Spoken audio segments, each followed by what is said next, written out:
STAKK Nation, welcome back to Z Channel. Champions. Alright, it seems like the laws are changing by the minutes. It seems that the way of governance within the US is now just taking action and then negotiating later on. In fact, really seems like robbery. If we look at this here, it says the US has seized $9 million in Tether, allegedly linked to pig butchering crypto scams. This is an interesting situation. I've not heard of this before. We don't want anyone to butcher pigs, but in this case, it was a scam. So there were really no pigs being butchered, I guess. You see, the U.S. Department of Justice has seized $9 million in Tether, allegedly linked to pig butchering scams, crypto scams. The Justice Department explained that the U.S. Secret Service agents and analysts tracked the laundering of victims' crypto deposits through numerous cryptocurrency addresses, which were linked to various exchanges. You see, these funds were seized. The funds which were seized here were associated with essentially exploits from over 70 victims. Mm-hmm. Some of those were romance scams. One thing that I found very interesting in this article was the Justice Department says that they have taken this money back now and they hope that it would bring closure to the victims of the scams. I think what would bring closure to the victim of the scams would be having their Tether back. You know, it's quite interesting that they seem to be acting here like they can track the money to the people who have scammed it and take it from them. In that case, how are you not able to track it backwards to the people who gave the money so you can give them back their crypto, or does their job stop there? Isn't it part of the government's job to return this money back to the people? It seems like the mafia is out again, robbing the people of the crypto. These people don't buy the crypto, they just rob it, rob the exchanges, sue the exchanges. It is asinine behavior. Destroy lives of retail investors that they're supposed to be protecting. These people need to rein it in. Your thoughts on this, sir? Sorry, I just have to laugh, right? So, we hear this a lot, that cryptocurrency is filled with fraudulent activities. So, if these guys have used fiat, guess what? You can't track. You can't track up. So, this is actually a benefit for the government. That you finally have a technology that when people decide to do evil things with, you can actually track it, right? So in other words, we're saying that then these people can track the activities that are happening on USDT. Yeah. Right? But they cannot track this activity on the dollar. However, they contradict themselves daily by saying that crypto is a threat to national security. Exactly. It seems like you guys are snitching on yourself because this does not work. You cannot have both at the same time. Exactly. This is very revealing. Yeah. So the fact that the technology is here and they take the money, they don't go and shred it. Yeah. And burn it. They keep it. They keep it. They don't even give it back. They keep it. At least you get the closure, you know. So essentially, you got rock pulled, and then the government rock pulled your rock puller. You still rock pulled. The same way they do to you in fiat, literally. Yes. Now, I think one thing that is, well, there's two things that I want to point out that are very important here. For one, I think that people need to definitely wake up and educate themselves more on what is happening in this regulatory space. There's a bunch of people running around who look smart, probably wearing suits, etc., or probably just using some very big language to make people seem like they know what they're doing. Personally, I like to take these things from a very, very basic principle angle. 1 + 1 will always equals 2. We do not need to complicate these things. From how I understand the way the US is governed, on paper, at least, I understand that now everything is all corrupt. On paper, this should not be happening. Right? There should be some deep research. Same as, if you're going to spend resources into going after what are scammers. After the scammers happen. All the way up to, retrieving the funds.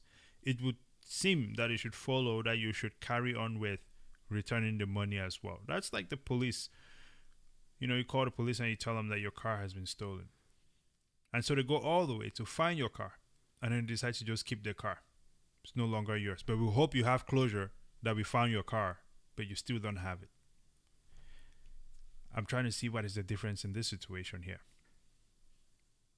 Final thoughts, double up. The worst case is that they actually know that they know the location of where your car is. Sometimes they will tell you, oh, the fact that you know does not mean you can go and get your car back, right? Let them go get it for you. By the time they get to the car, most of the car is gone, really. But you still get your car back, but you can't get your car back because insurance now takes over. Well, true. I mean, but that's in a situation where your car is damaged. Yeah. This Tether is not damaged. You could just send it back to the people. And that'll be it. Again, this really points out this regulation by enforcement approach that the US is using here. And in our next video, you're going to see that there is going to be consequences for these things. These consequences are already happening. And the big one of those is innovation flight. Forget about capital flight. I think that's already done for. But when innovation flight starts happening, then I think that is now talking about the GDP itself losing its weight because there's no more productivity in the environment. It'll be interesting to see how this plays out over the next years. One thing is for sure: the world is changing.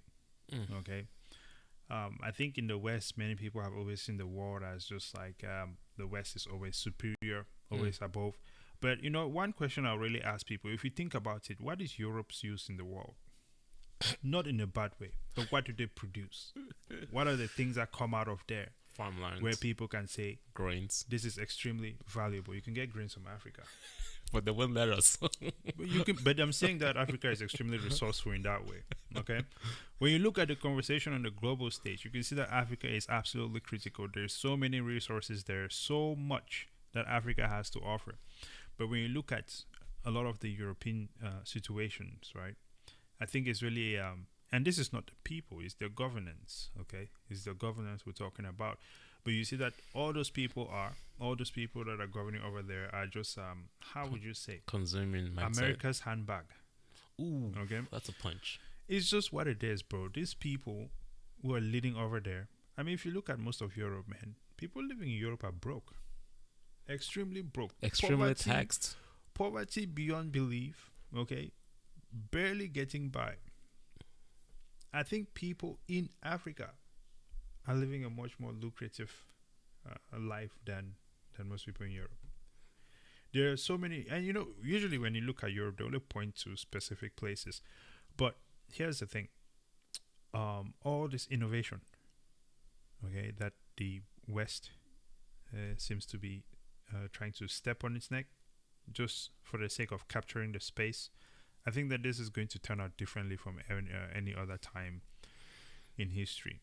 I think what's going to happen is that the innovation will go to Asia, because Asia has always been a step ahead of us when it comes to the internet, into application designs, to cloud implementations, and now the change of the currency, change of the face of money. It's going to go to Asia. And I've seen this happen with the Industrial Revolution where, steel mills all left America and they went to China to produce much cheaper. Software companies, even though they have the American names here, they are mostly designed in India, in China, in Thailand, even with the cheap designs. AI is mostly going to Asia now. And I think it has a lot to do with our leaders and those that are being, I'll say, old money as well, trying to protect their turf, and in the process killing innovation or pushing innovation out of the country, and then therefore getting even cheaper taxes because now they've taken that innovation somewhere else where they can easily control it, and then just have Americans as consumers. And this is what's going to happen here. It looks like that's what the trend is that even our own government going against such a revolutionary solution that actually liberates the citizens, but they just fail to see it. They just only want to see the negative part, which is the very few. The Ponzi schemes are the very few. Those that want to liberate and make life better for everybody is the majority. That's why the technology was here. That was why Bitcoin was created. Is get us away from the constant inflation and create a deflationary situation, because that's what technology does. Deflation. Well, for some reason, price keeps going up. Yep. Well, move yourself out of the way, okay? Do not only come and receive closure that your assets are now recovered by someone else who is not going to give it to you. Department of Justice. Yes. Do yourself justice. Be your own department of justice. Secure your wealth, secure your value, your financial future with the most secure asset on earth, not financial advice. But then again, how can it be financial advice when Bitcoin is not even in an asset class that is under your classification, under your regulations? I do not see any certifications to become a Bitcoin advisor. Mad people. Department of Justice. Exactly. Just taking people's funds. Well, here's something we would like for you to take away as well. Okay? Our subscribe button, we would like for you to take it. So, by slapping it with your mouse. Our like button, we would like for you to take away. So, by slapping it with your mouse. And then if you head over to X, I almost called it Twitter, you will also see that our follow button over there is wanting you to take it all away by lightly, gently, and very softly slapping it with your mouse. And of course, on the STAKK on Spotify as well. Until next time, praise and out. Double O.